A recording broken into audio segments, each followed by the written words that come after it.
En el pase con Carola decíamos que cuando Nicolás Carrillo se enteró que iba a asumir al frente del centro de referencia del Ministerio de Desarrollo Social de la Nación acá en Tandil, de haber pensado que la situación no estaba fácil, porque verdaderamente no estaba fácil. Veníamos y estamos muy complicados en materia económica, que como siempre pasa en estos países, estas crisis la pagan los que menos tienen, los menos privilegiados. Así que el laburo que lo esperaba a Carrillo en su función iba a ser arduo. Pero jamás supongo que hubiera imaginado que iba a ser de la magnitud que está teniendo por estos días. Vamos a preguntárselo. En principio vamos a recibirlo. ¿Qué tal, Nicolás? ¿Cómo te va? Buenas tardes. Hola, buenas tardes. ¿Cómo estás vos? Bien, yo estoy bien. Supongo que vos debes estar un poco atareado. Estamos atareados porque claramente había una franja grande de nuestra población que venía sufriendo hace muchos años, sufrir estar por abajo de la línea de pobreza, de indigencia, no tener alimentos. Y este cuadro claramente agrava todos esos escenarios. Incluso alcanza a quien hoy es un trabajador asalariado, tiene trabajo en blanco, Sí. y que las pymes ya no pagaron algunos sueldos, o hicieron descuentos, o pagaron la mitad de la quincena. Entonces tenemos un camino muy estrecho, ¿no?, entre los cuidados que hay que preservar, el aislamiento y la vida digna, tener algún nivel de vida digna de gran parte de la población que no sabe qué va a pasar el día de mañana. Así que es un cuadro, como decís vos, bastante complejo. El Estado ciertamente está dando respuestas a esta crisis, respuestas desde lo sanitario, pero nos toca hablar respuestas desde lo económico y desde la ayuda social, por llamarlo de alguna manera. Sin embargo, hay sectores a los que todavía no está llegando, porque la crisis se lleva puesto muchos pasos burocráticos, digamos, como en tantas otras ocasiones, el Estado no lleva el ritmo o la dinámica de la sociedad. ¿Esto es así, Nico? Sí, seguro. Yo digo, para ser muy genérico estos datos que te voy a tirar, ¿sí? Hay un 25% de la población, porcentaje más, porcentaje menos, que es lo que llamamos la población de trabajadores excluidos, que ya venían sufriendo hace mucho, digamos, porque sus ingresos son, digamos, no alcanzan a cubrir la canasta básica, porque viven en una vivienda precaria, porque no tienen la mejor alimentación, lo que la UCA estudia como pobreza multidimensional y que Sí. es la pobreza estructural en realidad, Claro. ¿no?, cuando se cruzan varias de estas variables. Pero hay otro 25% que tampoco es trabajador asalariado, no tiene una contraparte, un empleador que le pague un sueldo todos los meses, con obra social, con aportes jubilatorios, que es este fenómeno que empezó a surgir en Argentina en los 90, que es el contapropismo, Sí. que son aquellos trabajadores en general que fueron despedidos de alguna empresa del Estado, de YPF, de los ferrocarriles, y empezaron con algún emprendimiento propio, ¿no?, una peluquería, Sí. un remis, bueno, todas esas variables de inventarse el trabajo. Sí. Ese sector no venía con un ingreso más o menos estable, digamos.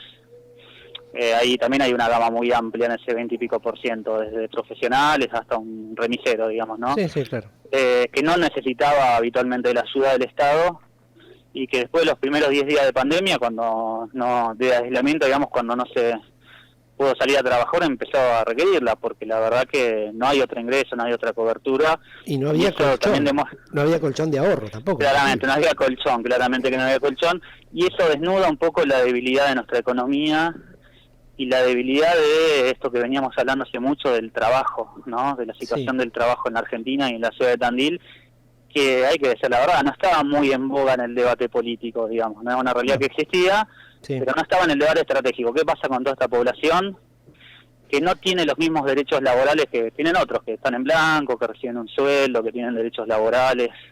Sí. Eso demostraba una debilidad de la situación del trabajo, más allá de las debilidades estructurales que tiene el país con respecto al déficit de cuenta corriente, de los dólares, de las devaluaciones constantes. Bueno, toda esa población cae inmersa en un gran problema, digamos, ¿no? Que también, digamos, seguimos en este escenario de avenida muy estrecha, que la expansión del virus puede ser más letal que esto aún, ¿no? Entonces hay que buscar los equilibrios. Nicolás, y ahora lo que estamos viendo en Tandil, digamos, perdón, para terminarte el razonamiento, es que muchos trabajadores en blanco, de la metalúrgica, de la gastronomía, del comercio, no han percibido sus ingresos, digamos, su salario como corresponde, y teniendo en cuenta que en marzo se trabajó 20 días, digamos, ¿no? Sí. En abril probablemente no haya trabajo, no haya producción, entonces hay un escenario de incertidumbre grande ahí. Y como decías vos, hay muchas ayudas del Estado. Nosotros calculamos lo del Estado en Tandil, en estos 20 días. Sí. Estado Nacional transfirió más de 200 millones de pesos directamente al bolsillo de la gente, Sí. mediante bonos de asignación universal, de jubilaciones, de planes sociales, tarjeta alimentar, IFE. Sí. Pero como decías vos, aparecen un montón de grises. Primero porque había mucha gente que no existía en estos registros de ANSES ni del Estado, porque eran estos cuentapropistas, los que trabajaban por cuenta propia, que es difícil llegarles porque hasta el día de hoy nos siguen preguntando, che, ¿cómo voy a cobrar? ¿Con qué métodos? Yo no tengo CBU, no tengo cuenta corriente. Claro. Que se vivía en una informalidad muy grande del trabajo, ¿sí? Entonces, hay mucha plata puesta, es verdad. También es verdad que lo que se ve que es insuficiente, digamos. Es insuficiente también porque estamos en un escenario donde el Estado no recauda y tiene sus dificultades para transferir ingresos, digamos, ¿no? Sí, y como en el caso de la gente también venía sin colchón.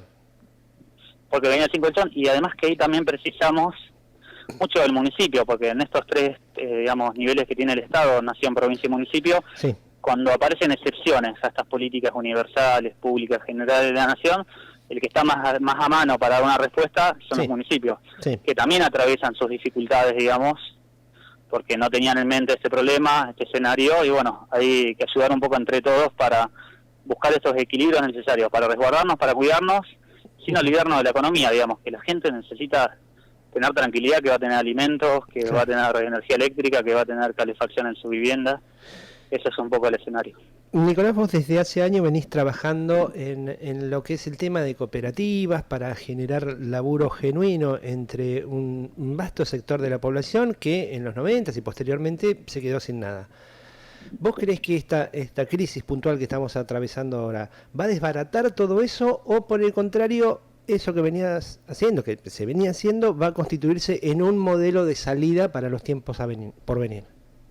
No, Marcos, yo creo que, y espero, digo, más allá de que voy a decir algo duro, que es que nuestro pueblo está sufriendo y quizás sufra bastante más en estos días, más allá de ese escenario difícil que estamos viviendo y que entre todos nos tenemos que hacer responsables, es que no se puede vivir con estos niveles de pobreza en nuestro país, digamos, decimos que producimos para 400 millones de personas, pero antes del 20 de marzo hablábamos del 40% de la población con ingresos menores a 40.000 pesos, que son la canasta básica estudiada por el INDEC, digamos, ¿no? Sí. Y que la UCA un poco compartía esos números. Y esto hay una debilidad de nuestra economía, de nuestro proceso productivo que hay que empezar a modificar. Y me gustó mucho una carta que escribió hace poco, unos días, el Papa Francisco a los movimientos sociales de la Argentina, que siempre nos insta a superar la mera filantropía, o sea, superar lo que es meramente la caridad, la ayuda. Es decir, hay que cambiar las estructuras que generan esta injusticia. Si hay 40% de pobreza, seguramente hay una estructura que produce esa injusticia permanentemente. En el mundo se está hablando, en los países nórdicos, que son los países con mejor nivel de vida del mundo, Europa, se habla de un ingreso universal, ¿no? Hoy el capitalismo alcanzó un nivel que no necesita de toda la mano de obra para producir lo que necesita producir, no necesita de todos nosotros, necesita de una parte nomás. Y hay trabajadores que quedan afuera, digamos, que son excedentarios, son excedentes del proceso productivo, y que empiezan bueno, en Argentina ya la tercera generación de desocupados, de pobres. Se habla de un salario universal ya a nivel mundial para reparar estas desigualdades que ahora se desnudaron, se pusieron de relieve. Nosotros decimos, bueno, está bien el salario universal, hay que ir hacia ese lugar, digamos, pero Argentina además precisa más que eso, es un trabajo universal, que pensemos trabajos que la comunidad necesite. Cuando hablamos de trabajo de interés social, de cooperativas, es ¿qué necesita nuestra comunidad? Y necesita tener mejores viviendas, mejores espacios públicos, tareas de cuidado para los ancianos, para los nenes. Digamos, hay muchas mujeres que hoy asumen solas en Tandil la responsabilidad del cuidado de sus niños, muchas que son miles. Necesitamos tener espacios de cuidado para esos nenes, espacios de elaboración de alimentos agroecológicos. Bueno, hay muchas ramas que pueden, por un lado, generar trabajo, ser intensivo en mano de obra, y generar una productividad que hoy es necesaria para nuestra comunidad, que por ahí los sectores empresarios, los privados, no lo ven como rentable, no lo ven un negocio, entonces no apuestan a esos sectores. Me parece que sin duda para la Argentina es un desafío para la etapa que viene. Hay un solo dato, digamos, en el IFE se anotaron 10 millones de personas, digamos, ¿no? Estamos hablando de 20 millones de personas de población económicamente activa, o sea, de población que está en edad de trabajar o de que busca trabajo, Sí, y la mitad se anotó ahí, o sea que la mitad tiene muchos problemas de trabajo, ¿no? tal cual. Entonces es un desafío sin dudas para Generar nuestro trabajo. país, para nuestra ciudad, empezar a pensar en eso. Ujú. Y que ese trabajo hay que pensarlo en lo que te decía anteriormente, ¿qué es lo que hace falta ahí? Hace falta muchas cosas en nuestros barrios, en nuestra sociedad para llevar adelante. Ujú. Estamos hablando con Nicolás Carrillo, que es el titular del centro de referencia acá en Tandil. Otra de las cosas que desnudó, y hasta quizás el Financial Times, que ayer lo decíamos, es una suerte de boletín del capitalismo o del liberalismo, se está planteando que las cosas tienen que cambiar incluso dentro de este sistema. Pero da para pensar que algunas empresas, y no estamos hablando de la pequeña y mediana empresa ni por asomo, sino grandes empresas no pudieron soportar siquiera un mes de poder bancar a los empleados que ya comenzaron a suspender. Estamos hablando de las grandes cadenas, las que vos sabés, qué sé yo, McDonald's, Burger King, todas esas. Entonces el capitalismo, así como está planteado, tampoco estaría dando muy buenos resultados. No, exactamente. Bueno, en Estados Unidos, en el IFE de Estados Unidos, que no sé cómo se llama, Sí. se anotaron 22 millones de personas, Claro. además de los 700.000 infectados, de la problemática que tienen por tener una salud privatizada. Sí. Y Está son claro los que 22 millones que están con la documentación al día. Imagínate todos los otros millones que están indocumentados, que no se pueden siquiera anotar. ¿De cuántas personas estamos hablando? seguramente, no, la cuna de la productividad y del desarrollo tecnológico, problemática que hay, además problemática que hay con los infectados, con los muertos, con las fosas comunes, es terrible realmente la situación de Estados Sí. Unidos. Está claro esto, cuando decimos 10 millones de personas con problemas de trabajo en nuestro país, sobre 20, estamos hablando de que, primero, el sistema productivo actual no necesita de todas las personas, necesita de muy pocas para funcionar, y eso es un problema. Ujú. Y otra, que incluso las grandes empresas, lo que se conocía hasta los años 60 o 70 como ganancia del capital, mayormente iba reinvertido a más productividad, a más producción, a ampliar las fábricas, a ampliar el trabajo, la maquinaria, la tecnología. Sí. Hoy esos excedentes se reparten entre accionistas, y esos accionistas en los bancos privados, Ujú. a jugar más en esto que se llama el capital financiero, en los bancos, en los préstamos, en comprar acciones, y Sí, en los se ve bonos debilitada también. la producción en bonos de deuda de otros países. Claro. Entonces también esto da cuenta de la debilidad de estas grandes empresas, que también despiden, que no pueden afrontar sueldos, que tienen dificultades. Ujú. Y también se ha visto en algunas empresas de Tandil, digamos grandes, que empiezan a reducir sueldos, a no poder afrontar sus responsabilidades, y seguramente para adelante espero que esto se abra un gran debate como de qué manera continuar para mejorar, y simplemente entender que tenemos que construir una sociedad donde prime la vida digna y la vida de las personas, y no la ganancia. Ujú. Nico, te tengo que preguntar, porque te tengo que preguntar porque me interesa mucho conocer tu opinión. Hace unos días, bueno, trascendió esto de los sobreprecios que pagó el Ministerio de Desarrollo Social por una serie de alimentos, que le costó la cabeza a varios funcionarios. ¿Cómo lo viste vos desde acá y desde tu condición de dirigente político, decir, bueno, estas son cosas de la política, o justo en este momento a estos chicos se le ocurre hacer esta... ¿Cómo lo viviste? ¿Cómo lo viste? Yo no tengo, me parece como vos, como todo, no tengo una información finita, ¿no?, de la letra chica de lo que sucedió. Claro, claro. Lo que sí entiendo que, dos cosas que son de sentido común. Una, que es una vergüenza la ineficiencia del Estado. No puede comprar el Estado a un precio mayor al que le exigimos al comerciante de acá. Yo vivo en Villa Aguirre, a mi vecino. Le digo, no, che, mira, los fideos me lo tenés que vender a tanto porque está en el boletín oficial y en un acuerdo de precios, y el Estado lo compra al doble, digamos, ¿no? Primero da cuenta de una ineficiencia en la gestión muy grande, ¿sí? Sí. Y después ya de una estructura del Estado que funciona como una maquinaria, ¿no?, donde nadie problematiza, nadie discute, donde nadie intenta mejorar las cosas, y donde seguramente, no tengo pruebas, ninguna, y creo que nadie la tiene, si hubo corrupción, entiendo que se está investigando, sí. Donde nadie puede reparar en este hecho, digamos. Está claro, Daniel Arroyo dijo, tenía que elegir entre que la gente coma, sí, o no comprar, digamos, que lamentablemente finalmente pasó eso, no se pudo comprar nada, y el día de hoy muchos alimentos no llegaron, por ejemplo a Tandil tampoco, ¿no? Por esta situación, no han llegado porque se volvió atrás con la compra, Y bueno, después el presidente se juntó con Pérez Compán, que es el titular de Molinos Río de la Plata, que es una de las grandes 3 o 4 firmas del país en producción de alimentos, pero bueno, mal en términos de eficiencia del Estado y mal en los intermediarios de esto, que fueron los despedidos, de aceptar esto, o por corrupción, o por conveniencia, o por inutilidad.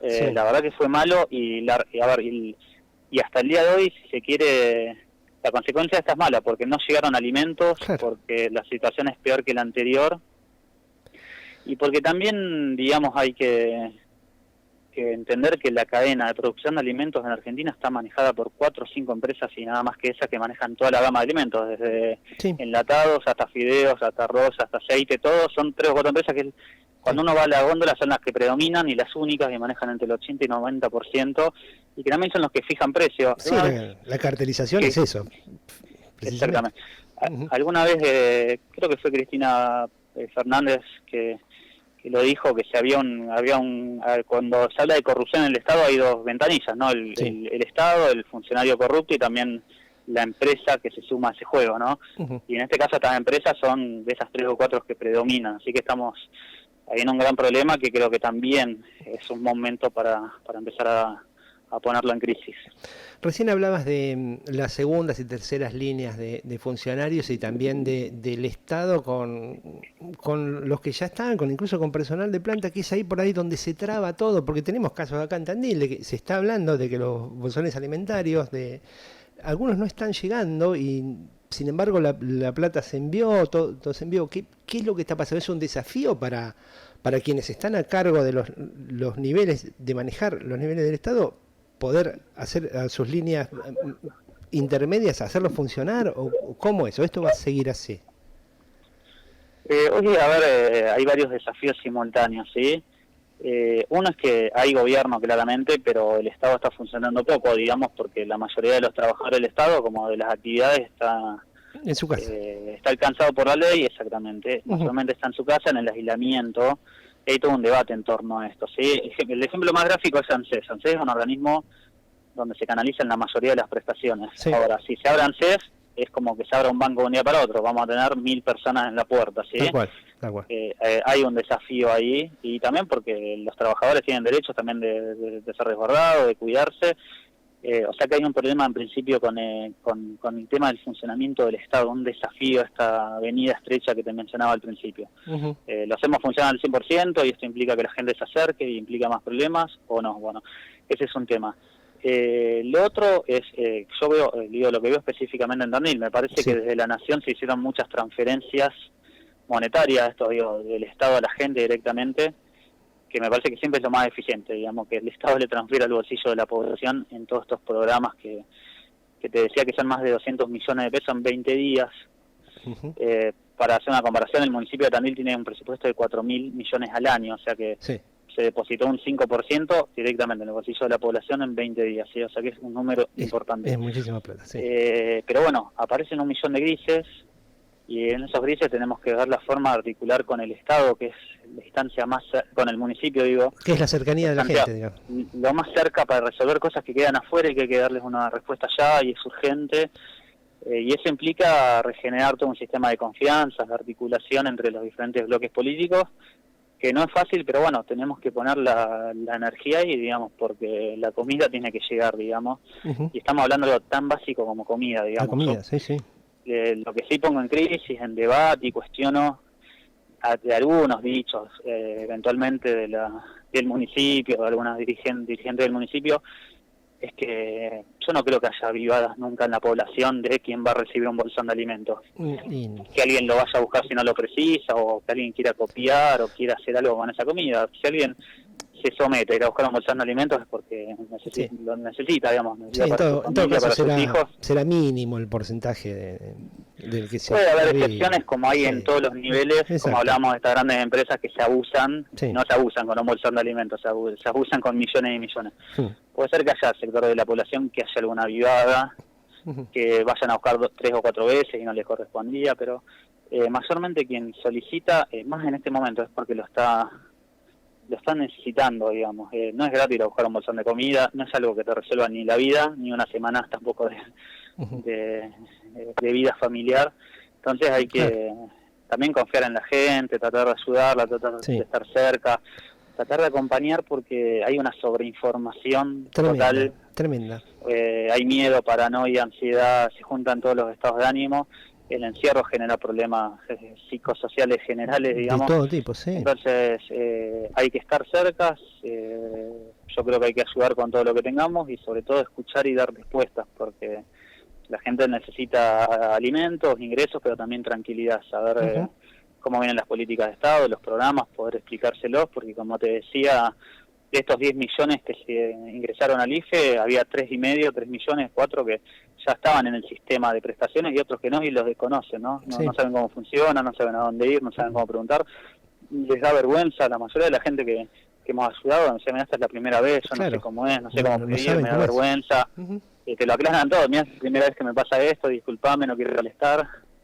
Pero bueno, hay que estar para ayudar, y yo creo que hoy los municipios tienen que aportar mucho a los sanitarios. Seguramente Tandil es muy bueno en eso, el intendente sabe mucho de este tema, pero también hay que apostar mucho recursos a lo social y lo económico, ¿no? Y creo que seguramente, ayer me ponían un ejemplo, la fuente de que se va a hacer en la colectora de Fleming, en el... sale 4 millones de pesos, ¿no? Uno en un ciclo normal económico dice, bueno, es una zona turística, es importante, está el cementerio, está la entrada de Tandil, es parte de la identidad de la ciudad, de la belleza, de la superficialidad que tiene que tener para ser una ciudad tan atractiva, para el turismo que genera ingresos. Bueno, hoy estamos en un estado de excepción, y esas cosas hay que decir, mira, esto no lo vamos a hacer este año porque deberemos comprar comida, y nadie se tiene que asustar, ni alarmar, ni entristecer por eso. Al contrario, es una oportunidad de decir, bueno, debemos derivar todos estos recursos para otro lado. Tal cual. Nico, ya como para finalizar, vos, no te voy a preguntar a vos qué opinás de la cuarentena, si debe continuar, si se debe liberar, si se debe administrar, pero sí para que nos ayudes a pensar, porque ayer yo lo hablaba, no recuerdo con quién, y vos lo mencionabas también, el caso de muchas madres solas que están al cuidado de sus hijos y se salen a laburar de lo que sea, ya sea formal o informal, ese nene muy posiblemente lo cuide la mamá o la tía o algo de eso, y ahí tenemos un posible peligro de contagio importante. Eso tiene que estar contemplado, ¿verdad? Sí, me parece que hoy, digamos, esto es día a día, claramente. Creo que yo lo decía el ministro Berni, que tenemos un diagnóstico a la mañana, pero a la tarde puede cambiar, ¿no? Eso está claro que es así. Estamos en un escenario totalmente nuevo en lo económico y en lo sanitario. Esto que te decía, los primeros 10 días era el sector más humilde, el que solicitaba, y hoy ya lo están haciendo los trabajadores en blanco. Digamos, esto cambia este escenario minuto a minuto. Lo que está claro, o para mí por lo menos, es lo siguiente. El presidente le designó tarea a los gobernadores y a los intendentes, según la situación de cada ciudad, de cada zona, que vayan pensando en una cuarentena administrada. Está claro que nos tenemos que cuidar, y está claro también que esto no puede durar 3 meses con la gente encerrada, porque va a haber un colapso económico y social que puede ser peor que la pandemia. Entonces tenemos que ir viendo gradualmente, estudiando caso por caso, cuáles son aquellos sectores económicos que pueden empezar a funcionar sin generar un riesgo a la población, con los cuidados y con los protocolos necesarios. La única forma de descifrar este camino, que es una transición hacia algo nuevo, que es un proceso, que es lento, es convocando a cada uno de los actores. O sea, en el comercio, si vamos a pensar la apertura del comercio, hay que invitar al sindicato de comercio y a la Cámara Empresaria a discutir en una mesa, al sindicato de los gastronómicos, a los responsables de ese sector. Hoy, por poner un ejemplo, hoy no sé si sabías, la ciudad de Juárez liberó casi la totalidad de las actividades, ¿no? No sabía, mira. Desde la peluquería hasta el comercio, hasta la carnicería, casi lo que te imagines, después te reenvío. Yo pude hablar hoy con el intendente, me dijo que había un artículo del decreto nacional que habilitaba eso. En Juárez no hay ningún contagiado, no hubo, no hay sospechosos, digamos, hay otra situación, y la ciudad está totalmente cercada, así que no puedes entrar a Juárez, ¿no? Claro. No puedes casi ni entrar ni salir, digamos, ¿no? Y cuando entra algún camión con alimentos y demás, tiene todo un protocolo muy riguroso y demás. Se tomó esa determinación, esto es una evaluación, digamos, y se pasa ahí. Hay otra ciudad que es que dice Tres Arroyos, no me acuerdo cuál es, que está en la misma situación. Bueno, Tanil tiene que ir hablando sector por sector también Sí. este tema, digo, no creo que haya una cabeza mágica, ni el intendente, ni el concejal de la oposición, ni un secretario que pueda decir esto viene por acá. Hay que hablarlo con los sectores involucrados, con la cautela que pidió el presidente. No queremos volver atrás con ninguna decisión, la verdad que sería un gran problema tomar una decisión y después tener que volver para atrás. Pero sí está claro que hay sectores que ya no aguantan muchos más días y que hay que ir estudiando para poder reactivar algunas ramas de la actividad económica, porque el Estado no tiene suficiente cuerda para sostener al conjunto de la población, me parece.